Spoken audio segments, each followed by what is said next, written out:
Perkenalkan, nama saya Ferderina Rebok, NIM 1.004.2021.0076. Saya adalah mahasiswi dari Institut Agama Kristen Negeri Kupang.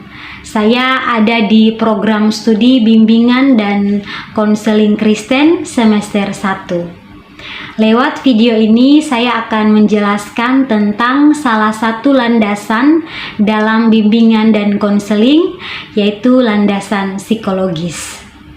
Landasan psikologis merupakan landasan yang memberikan pemahaman kepada konselor atau guru bimbingan dan konseling tentang perilaku individu yang menjadi sasaran layanan atau biasa disebut dengan klien.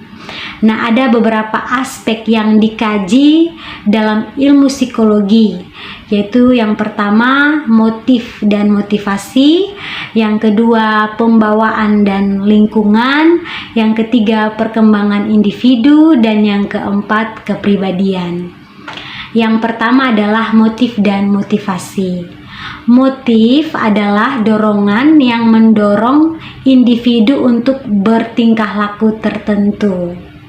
Nah, motivasi merupakan motif yang sedang aktif. Jadi, ketika individu berperilaku didasari oleh dorongan dari diri individu. Nah, motivasi pada masing-masing individu itu berbeda.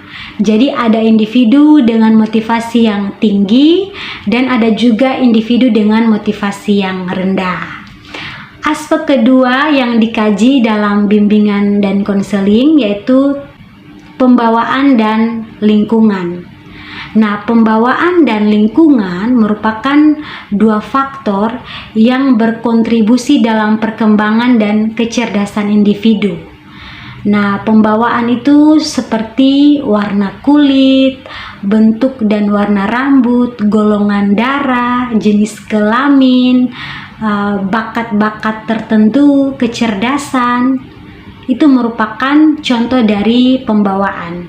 Sedangkan lingkungan itu merupakan sesuatu yang dipelajari individu. Misalnya, saya ada dalam lingkungan orang-orang yang suka bernyanyi.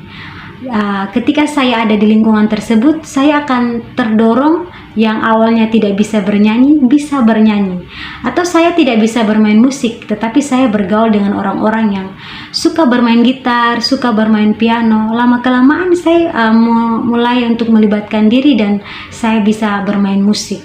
Jadi lingkungan memberikan kontribusi dalam perubahan tingkah laku individu. Selanjutnya, aspek yang dikaji adalah perkembangan individu.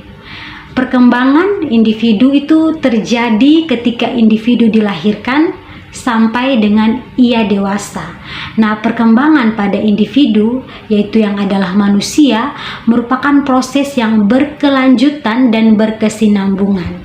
Nah, pada perkembangan individu atau manusia itu memiliki tugas-tugas perkembangan. Jadi ada tugas perkembangan pada masa bayi dan kanak-kanak, ada tugas perkembangan pada masa anak-anak, ada tugas perkembangan pada masa remaja, ada tugas perkembangan pada masa dewasa, dan juga ada tugas perkembangan pada masa lanjut usia. Aspek yang berikut yang dikaji adalah tentang kepribadian. Perlu diketahui bahwa kepribadian masing-masing individu itu berbeda. Jadi, kepribadian merupakan salah satu ciri yang membedakan individu yang satu dengan individu yang lain. Nah, ada banyak sekali faktor yang menentukan kepribadian seseorang. Selanjutnya, kita juga akan mempelajari tentang peranan dari pentingnya landasan psikologis dalam bimbingan dan konseling. Yang pertama, landasan psikologis dalam bimbingan dan konseling memberikan pemahaman kepada konselor dan guru bimbingan konseling tentang tingkah laku individu yang menjadi sasaran layanan. Jadi bisa kita bayangkan ya, jika seorang konselor atau seorang guru bimbingan dan konseling tidak memahami atau tidak mengenali perilaku yang dimunculkan oleh klien.